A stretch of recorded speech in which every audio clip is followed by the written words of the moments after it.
Lho nak teng kota malah parah meneh. Katokan cekak cak wayu biasa nggawa ruko sajadah dilempit katokan cekak moro masjid. Wah, bingungno malaikat. Ya kayaknya malaikat gimana ndak bingung. Dari segi kasful aurat harus ditulis dosa. Karena buka tapi malaikat kan kena konstitusi Islam. Siapa yang jalan ke masjid, maka setiap langkahnya nyeblokno dosa. Malaikat akan harus konsultasi terus sama Tuhan untuk memutuskan. Karuan sampean wis tuwek watuk mara masjid, jelas aturan maine, jelas. Wae, malaikat seneng namung sepuh ning masjid iki jelas ganjaran. Tapi nak katokan cekak, ayu, nak sing elek rapati repot nyatete. Karena tingkat fitnahnya ringan, tingkat fitnahnya apa? Ringan. Umpama langit bumi ku tak gawe tanpa karep, tanpa fungsi. Niku mesti keputusan itu pun dari saya, kata Allah, itu pun keputusan dari saya. Berhubung faktanya ndak begitu, berarti ya ndak saya kehendaki. Ngeten nggih kula terangno kula sukani mukadimah masalah ilmu kalam lah. Wa kullu maujudin anit lisam ibi. Sifat Allah taala kados sama basor ilmu kalam. Niku tata Allah bi jami'il maujudat. Wal mustakhilat wal jaizat. Terus sifat napa? Sama basor kalam ilmu. Itu sifatnya Allah taala yang bisa mendeteksi, bisa berkait dengan sesuatu yang mustakhilat, wajibat napa? Jaizat. Tapi kalau sifat kudroh, sifat napa? Kudroh. Ini rumus ilmu. Sifat kudroh Allah Ta'ala niku hanya terkait kalian barang-barang yang mungkin, barang-barang yang napa? Mungkin. Jadi kalau sesuatu dari awal tidak mungkin, itu tidak bisa dikaitkan dengan sifat kudroh Allah Ta'ala. Mergo nanti terjadi inqalabal ilmu jahlan. Sesuatu yang sudah menjadi pakem ilmu menjadi satu kebodohan. Jadi misalnya ngata, jare pengiran iku kuwasa. Iso gak ya, loro ditambah loro tapi hasilnya 100. Wong edian dadi napa? Napa? Edian. Lah pengiran kan kuwasa, iso wae gawe anak. Wong kuwasa, mbok ngeloni sapa terus gawe napa? Anak. Wong jerene napa? Kuwasa iku wong edian. Mergo mohal jasate Allah sempal atau organ dari Allah sempal. Iku padha karo darani Allah berorgan, Allah berjus, Allah berelemen. Kemudian sebagian elemennya mbuh dadi sperma, mbuh apa dadi anak. Sebab itu andaikan Allah kuasa itu inqalabal ilmu jahlan. Karena zat yang harusnya berstatus ora iso sempal, ora iso terbagi-bagi menjadi divonis berbagi-bagi. Di sini ini kelihatan sekali betapa mukhalnya Allah duwe anak. Karena untuk punya anak harus ada jasad sing sempal, sing terputus. Dan itu tidak mungkin kan dalam zat yang berkeabadian, yang dari awal tidak berjus-jus, tidak berelemen, tidak berorgan, kemudian apa? Sempal. Ini disebut sifat kudroh itu hanya ta'aluk sama barang mungkin, tidak ta'aluk sama barang apa? Muhal. Ini rungono tenan. Karena ini nanti menjadi pakem tauhid. Sebab itu kemudian menjadi polemik firqah seluruh dunia masalah tawassul. Karena cara pandang itu terus beda-beda. Mereka sepakat dalam masalah ketuhanan bahwa muhal Tuhan punya anak, punya apa? Istri. Tapi kemudian enggak sepakat kelompok-kelompok umat Islam seluruh dunia ini masalah kekuatan yang diberikan Tuhan. Kewampangannya itu nak wake merah delima, mbok iswah Ka'bah, mbok naga napa sosro. Tetep piye wae diyakini di kekuatan tertentu. Jare wong ahli sunnah sing seneng klenik, "Oh iki ra sirik iki, tetep aku yakin kekuatan Allah, cuma nganggo lantaran keris." Pokoke diarani sirik ora gel. Nah, cara wong Wahabi ngono iku dianggap napa? Sirik. Ini kula niku sakniki teng sarang mulang kubrol yakiniyat tentang ideologi dunia yang tren dalam Islam. Kalau sekarang itu kan ahli sunnah tidak bentrok sama Murji'ah, Qadariyah, Jabariyah karena sudah punah. Bentroknya kan kadang mbek Wahabi, kadang yang mbek PKS, ya kadang wong NU Muhammad. Ini yang ideologi itunya, ya semacam-macam. Bentrok kepentingan ideologi karek kiyaine maksudnya. Dan memang sekarang begitu.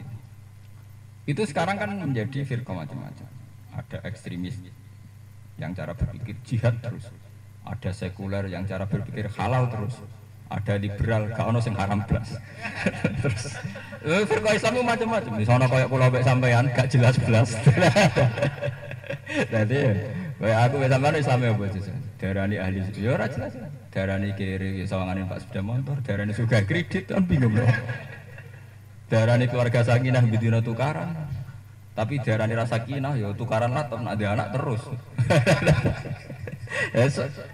Jadi kita ini tipikal firqah Islam yang tidak nopo jelas. Ya sudah, gak ono jenenge kok kula jenengan ora ono napa? Ora ono jeneng.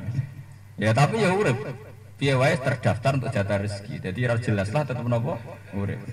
Wis kadung ya, cuma ora duwe ya ora jelas.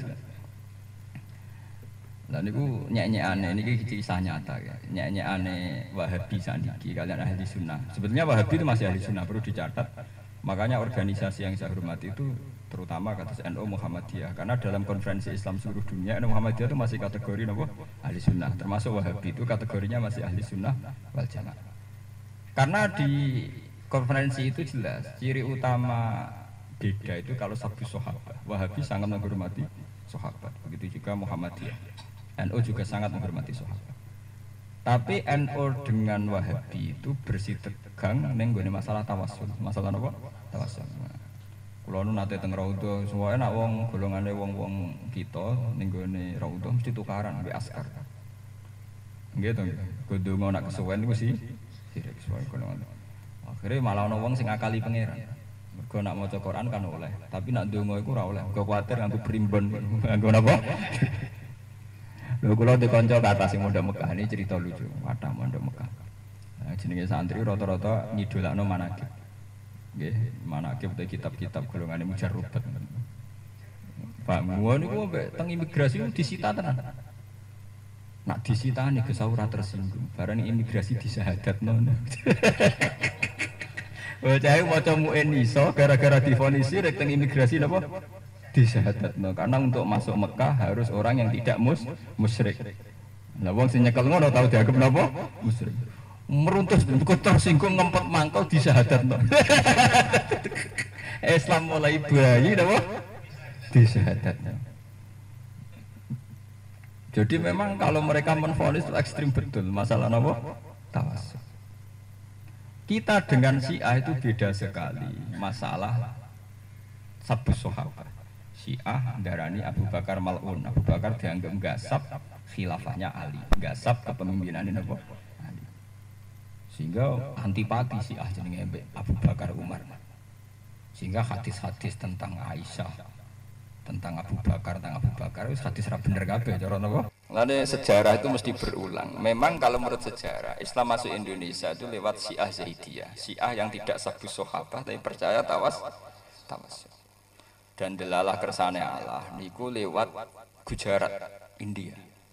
Terus dok laut Pasai, dok samudra napa? Pasai dok Aceh.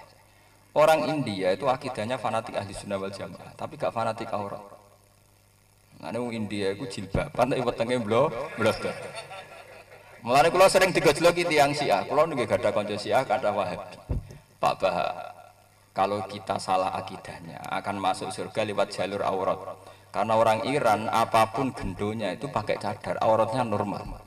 Tapi kalau Indonesia akidahnya ahli sunnah, tapi blodor.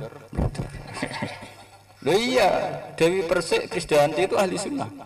Tapi nak pakaian, semua artis rata-rata ahli sunnah benda akidahnya. Tapi nak aurat aja takok. Wong Syiah abangan lah cadaran, tapi akidahnya elek mergo sabus sahabat. Lho nak teng kota malah parah meneh. Katokan cekak cak wayu biasa nggawa ruko sajadah dilempit katokan cekak moro masjid. Wah bingungno malaikat. Ya kayaknya malaikat gimana ndak bingung. Dari segi kasful aurat harus ditulis dosa. Karena buka tapi malaikat kan kena konstitusi Islam. Siapa yang jalan ke masjid, maka setiap langkahnya nyeblokno dosa. Malaikat akan harus konsultasi terus sama Tuhan untuk memutuskan. Karuan sampean wis tuwek watuk moro masjid, jelas aturan mainnya, jelas. Wae, malaikat seneng namung sepuh ning masjid iki jelas ganjaran. Tapi nak katokan cekak, ayu, nak sing elek rapati repot nyatete. Karena tingkat fitnahnya ringan, tingkat fitnahnya apa? ringan. Jadi, kalau malaikat nggak nulis pahala juga nggak berani karena konstitusi Tuhan mengatakan siapapun yang berjalan ke masjid maka setiap langkahnya melebur dosanya dan setiap langkahnya mengangkat derajatnya. Tapi dia punya sisi yaitu blodor. Makanya yang masih begitu tobat saja biar tidak bingungkan malaikat. Loh malaikat itu bingungan, malaikat itu ora pinter. Malaikat sing pinter golong malaikat Jibril Mikail. Jadi kalau menurut Quraisy ya, malaikat yang saksi ya itu pinter-pinter. Yang malaikat Jibril Mikail malaikat papan atas, diberi perangkat Tuhan untuk bijak. Kalau malaikat tukang nyatet itu lugu saja dia. Mengenai tentang kitab-kitab itu wonten cerita ngeten. Mbotenan beberapa ana kitab ya. Malaikat ora ana kitab. Jadi suatu saat itu ada 4 orang soleh itu di pintu surga. Niku bentrok, apa? Bentrok. Sing sitok kere sabar kok sampean-sampean nu kere napa? Sabar. Gak gelem didisi orang jare Nabi kere sabar ahli suara. Modal kere napa? Sabar. Jare sing mati sehat orang jare Nabi wis pokoke anggere wong mati sehat langsung mlebu swarga. Jare sing sugih bergedu tukang sedekah, tukang amal. Yo ora jare Nabi sing tukang sedekah sing mlebu swarga dhisik. Terakhir kiai ini. Ora jare Nabi ulama sing mlebu swarga apa dhisik. Itu karena para malaikat tidak punya putusan itu terus Allah ngutus Jibril. Jibril, iku putus wong wapat takoki. Akhirnya Jibril teko. Kere melarat sabar. Kere melarat apa? Sabar. Kowe kok roh nek wong kere mlebu swarga dhisik. Jare sapa? Jare Pak Kiai. Aja dhisiki guru. Sing saya ditakoki. Sahid, mbok rewangi matek-tek nganti matek-tek demi pangeran, demi agama pangeran sing ngandani sapa nggih Pak Kiai. Akhire ya juga geman disi iku. Dadi wis wong loro sepakat monggo Pak Kiai dulu. Terus sing sugih. Lho kowe nganti seneng sedekah sing marahi sapa? Nggih Pak. Terus akhire Pak Kiai ini nggih berarti kan sudah orang 3 sepakat Pak Kiai dulu. Lah ketika Pak Kiai kon mlebu swarga ki ngene. Masalahnya ngeten to Jibril. Sing mondhono kula tiyang sugih niku.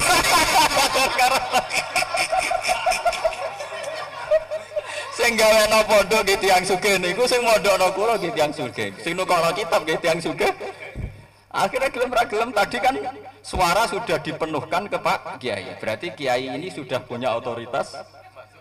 Enggak punya otoritas menentukan deh.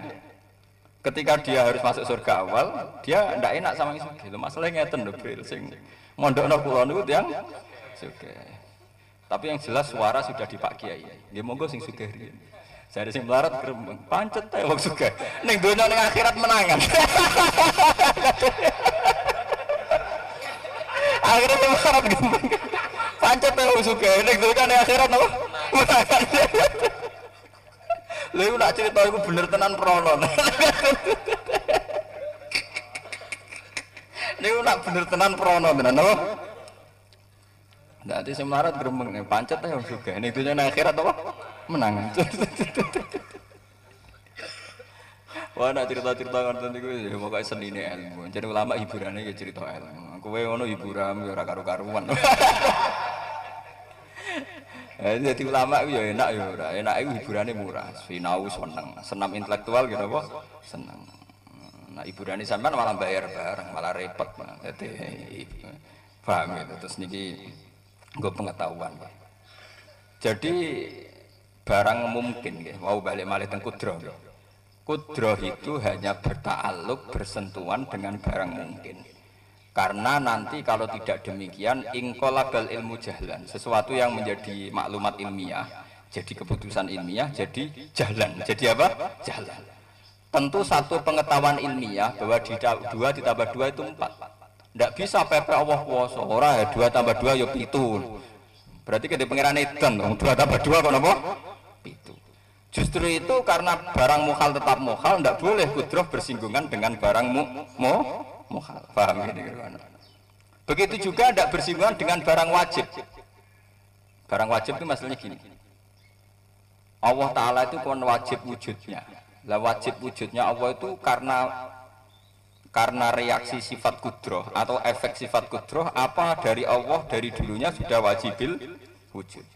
Tentu Allah itu sudah wajibil wujud tanpa persinggungan dengan sifat napa kudroh. Niki cekeli tenan.